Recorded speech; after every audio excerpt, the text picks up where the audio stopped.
E nesse episódio do História Empreendedora nós vamos conhecer a trajetória da DMF e entender um pouco melhor da caminhada do Décio Manuel Flach e descobrir como que as adversidades podem ser um combustível para a gente mover para frente. Então fica ligado no vídeo e depois a gente vai bater um papo com o Décio.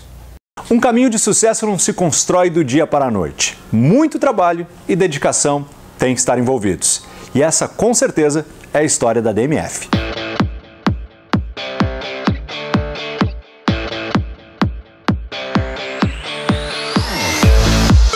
E tudo começou com a trajetória empreendedora de Décio Manuel Flach, que saiu da pequena São Lourenço do Oeste, em Santa Catarina, para trabalhar com um tio em uma agropecuária na cidade de Paverama. Ele começou a economizar boa parte do salário com o sonho de um dia ter um negócio próprio. E o desafio deu certo.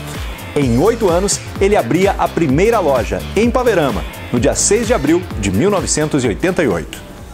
Tudo começou quando eu ganhei o meu primeiro salário, tendo como meta poupar 50% desse salário para que eu alcançasse o meu sonho, que era um objetivo desde criança, ter o meu próprio negócio. Aí a gente abriu uma filial em Paverama, depois a gente foi ampliando e crescendo, abrindo mais filiais e chegar onde a gente chegou até hoje, com a matriz em Lajeado e a filial aqui do shopping, que é a 5ª loja que a DMF consegue abrir. A primeira loja tinha apenas 54 metros quadrados, bem diferente das lojas atuais. O pequeno estabelecimento vendia calçados e apenas algumas chuteiras e bolas. Mas a paixão de Décio pelo esporte fez com que, aos poucos, o empreendimento se dedicasse à venda de materiais esportivos. E daquela pequena lojinha, a DMF se transformou em uma das referências em loja de materiais esportivos do estado. E foi uma questão de tempo até a DMF espalhar-se pela região. Em 1990, foi aberta a primeira filial em Teutônia. Depois Taquari em 1992, Montenegro em 97, até que em 2005 veio a loja de Lajeado, na rua Júlio de Castilhos. 5 anos depois, foi aberta a filial no Shopping Lajeado.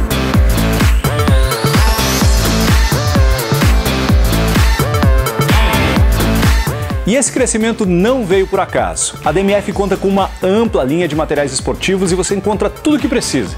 Desde materiais para futebol, vôlei, basquete, tênis, pádel, corrida e até futebol americano.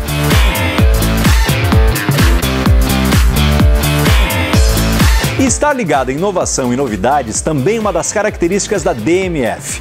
A loja tem um relacionamento direto com as grandes marcas, como Adidas, Nike, ASICS, New Balance, Under Armour, entre outras. E não é só isso. A DMF também está antenada com o que acontece aqui no Brasil e aquilo que é tendência no mundo.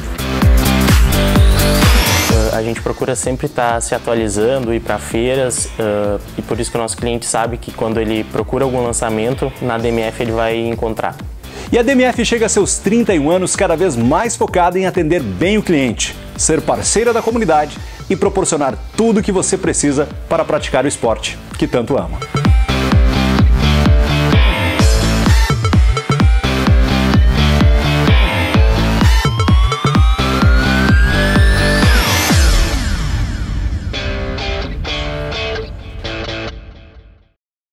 Bom, então você conheceu um pouquinho da história aí da DMF, um pouquinho no vídeo, mas a gente vai agora ampliar um pouco mais, vai bater um papo muito legal com o Décio. Décio, muito obrigado por nos receber e por contar um pouco da tua história empreendedora. É uma satisfação, Antônio Ademo, imensa. Tu não tem noção como é importante a gente recordar como começou, como tudo proliferou, como isso cresceu, criou corpo. É uma satisfação imensa. Bom, a gente descobriu no processo aqui, o Décio é natural de São Lourenço do Oeste, eu nasci em São Miguel do Oeste, então daí a gente descobriu agora que é conterrâneo, né? Por isso que a gente tem talvez uma amizade boa, do mesmo lugar, né? E vamos começar por aí, São Lourenço do Oeste, como é que veio parar aqui em Paverama? Como é que saiu de Santa Catarina para o Rio Grande do Sul? Como é que foi essa transição, Décio? Eu tinha uma verdadeira aversão à agricultura. E aí eu pleiteei de todas as formas para poder sair dali. E para ter uma desculpa para o pai, eu dizia que eu queria estudar. mas na verdade eu também não gostava muito de estudar. Mas no fundo, o meu sonho era ter o meu próprio negócio. Mas se eu contasse isso para o pai não ia me deixar sair. Agora, falando que eu queria estudar, ele me deixou sair. E aí a gente começou a trabalhar e aí começou meu sonho logo já de ser empreendedor.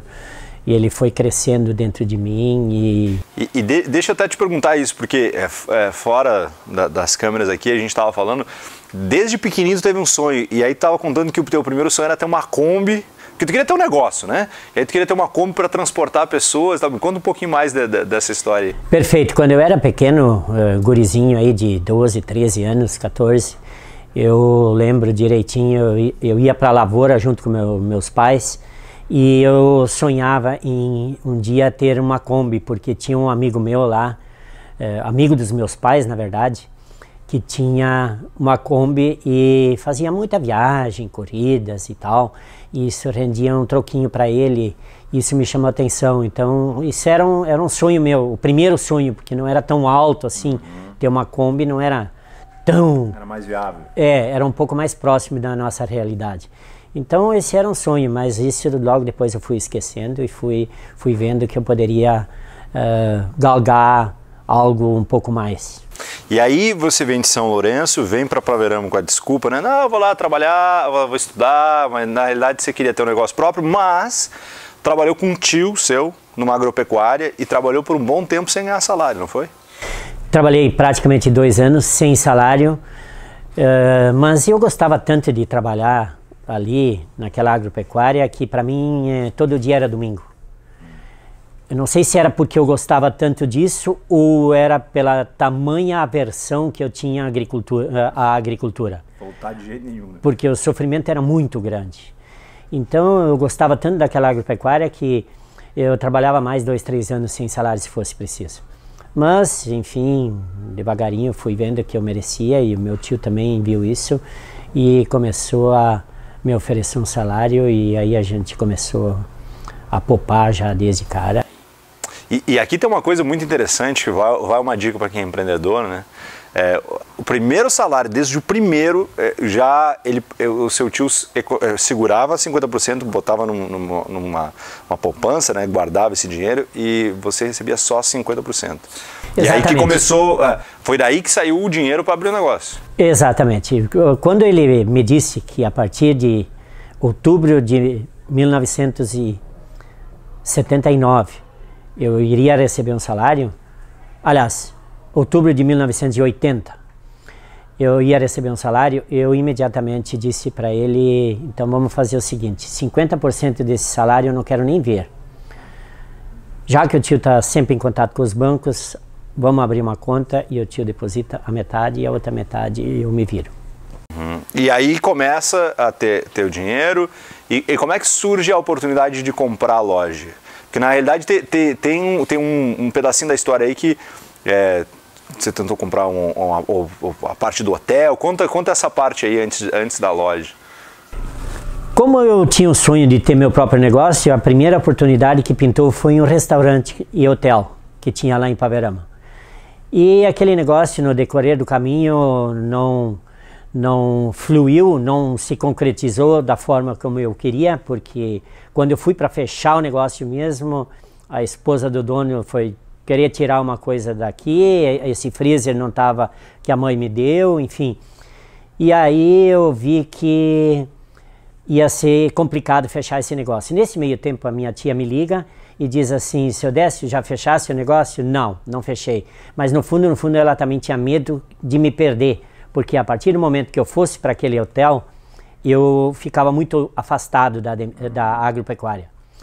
E aí eles me chamaram e me propuseram parar de trabalhar com calçados. E como tinha um vizinho meu do lado que também trabalhava com calçados, eu juntaria as duas lojas. Eles trabalhavam mais com material gauchesco, linha mais gauchesco, bota, goiacas, enfim, essas coisas. E a outra loja tinha mais tênis, um pouco, também tinha sapato, um pouco de bola, um pouco de chuteira, enfim. Aí eu juntei esses dois negócios. Dinheiro não tinha, mas eu tinha um Corcel 2, que esse vizinho topou contamos o estoque dele, não queria nada pro ponto. Ele também queria parar com o negócio, porque ele produzia calçados. Então ele tinha o desejo de vender essa loja para mim e eu o desejo de comprar. Ou seja, o negócio ficou muito fácil. Ficou bom. E aí um Corcel 2 virou uma loja. O Corcel 2 virou uma loja. E para comprar parte de calçados do meu tio, como eu não tinha dinheiro também, mas eu tinha um terreno. Aí eu ofereci o terreno para ele, que também era um desejo dele ter esse terreno, e também era um desejo de vender esses calçados para mim, porque aí ele continuava me aproveitando na agropecuária, que a loja era do lado, e eu tinha já chamado meu irmão para trabalhar comigo, meu irmão tocava o negócio, e como de fato tocou, e eu continuei aliando as duas coisas, cuidando da agropecuária e cuidando um pouco da loja, embora que eu tinha um pouco de desgosto de entrar na minha própria loja, de tanto que eu gostava da agropecuária. Porque eu já era inseminador, eu fazia tudo lá dentro. E quando é que isso mudou? Porque para a gente ter um negócio que cresça, a gente tem que ser apaixonado, a gente tem que gostar. Quando é que deu esse clique e disse, não, esse negócio aqui pode dar certo, pode ser um negócio maior do que está sendo? Eu tive uma situação bem delicada nesse meio tempo. Logo depois eu sofri um acidente.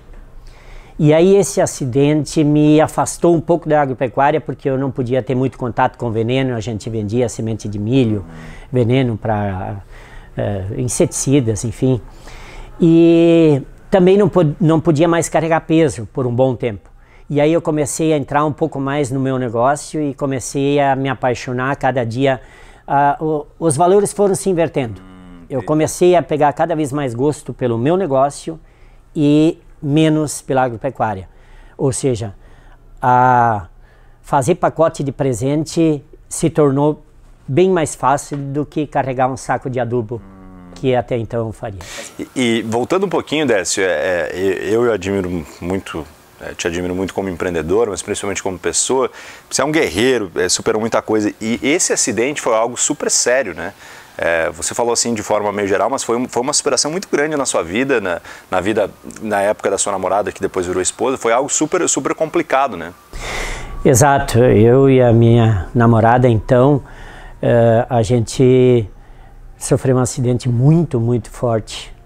A gente bateu a cara no para-brisa e cada um perdeu um olho. E imagina o desespero. Estou com 28 anos e a minha namorada na época tinha 20.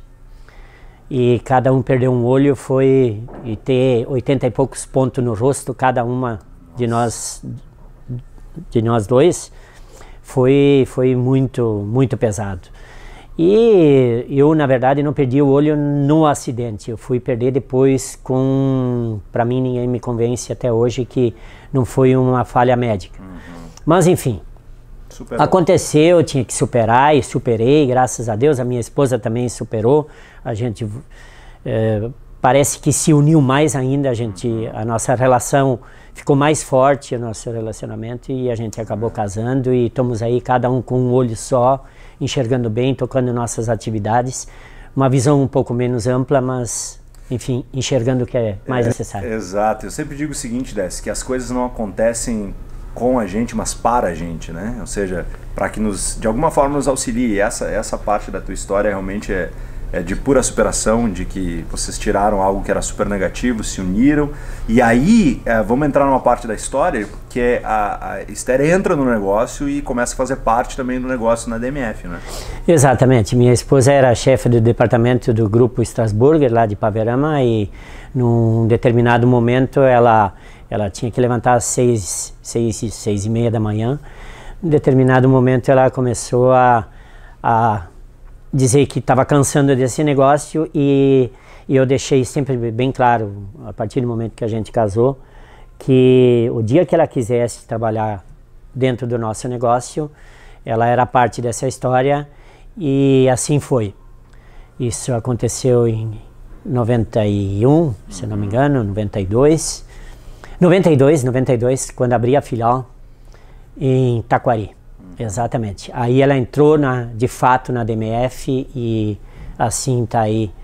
Uma parceria que deu certo. Parceria que deu certo, não só no casamento, como também no empreendedorismo, nos negócios. Décio, o negócio começa a crescer e tem uma parte da história que é muito legal, que é o seguinte: você decide ir para Coro Moda, paga uma passagem de avião parcelada e vai bater de porta em porta nas grandes marcas e ninguém abre oportunidade. Como é que foi isso?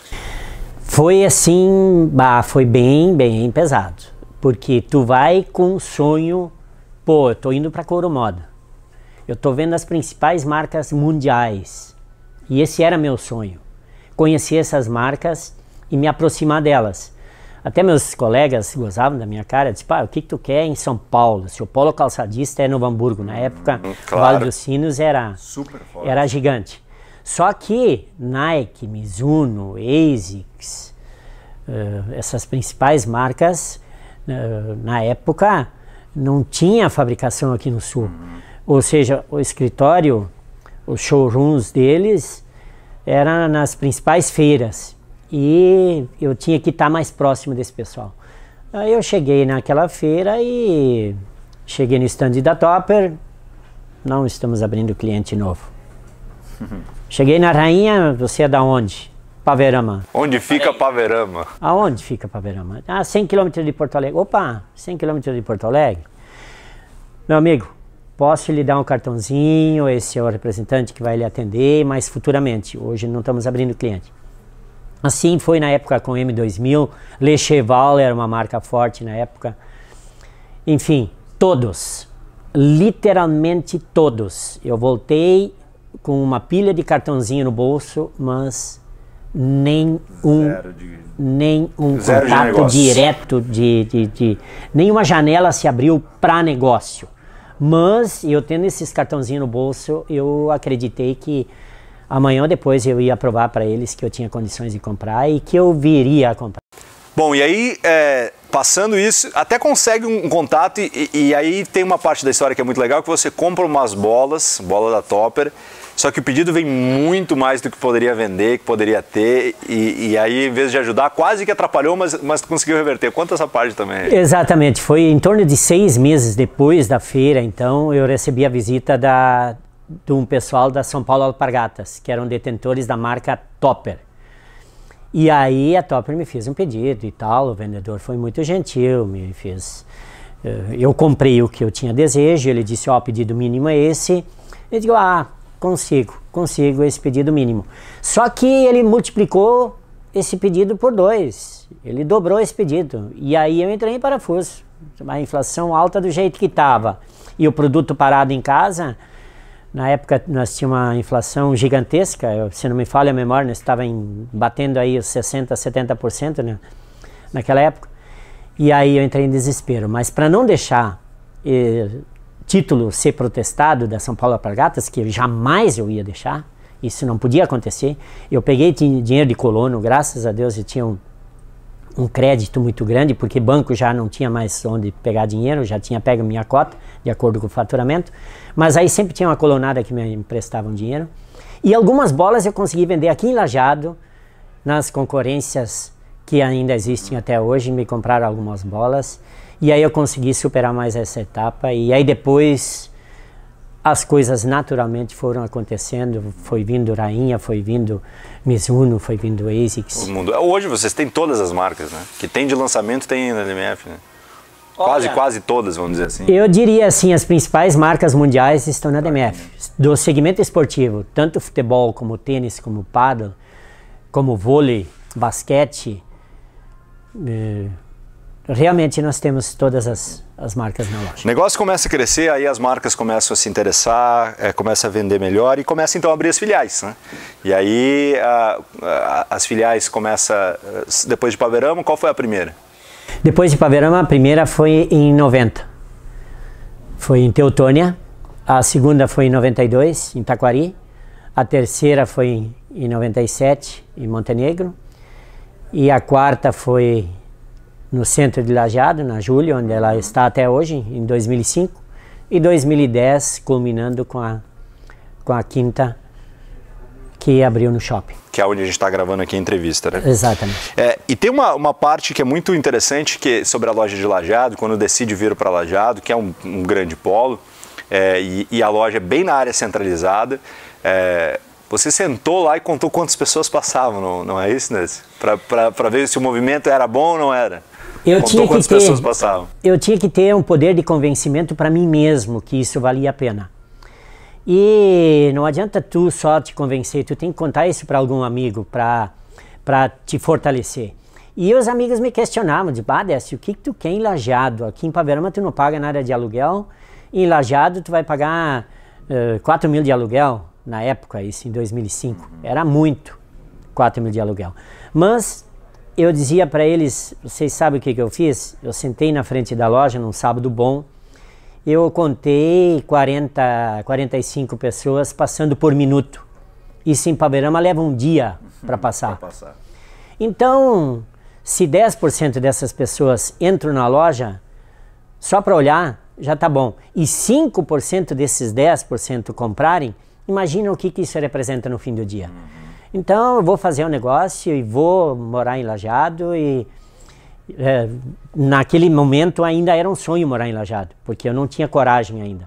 Mas enfim, já mentalizava isso, que isso poderia acontecer em breve. E como de fato aconteceu, 2 anos depois que eu tive a loja na Júlio, eu vendi tudo em Ipaverama e vim morar em Lajeado. Que aliás a loja da Júlio agora está um espetáculo, as 2 lojas aqui de Lajeado são espetaculares, né? Padrão, como a gente estava brincando antes, padrão DMF, né?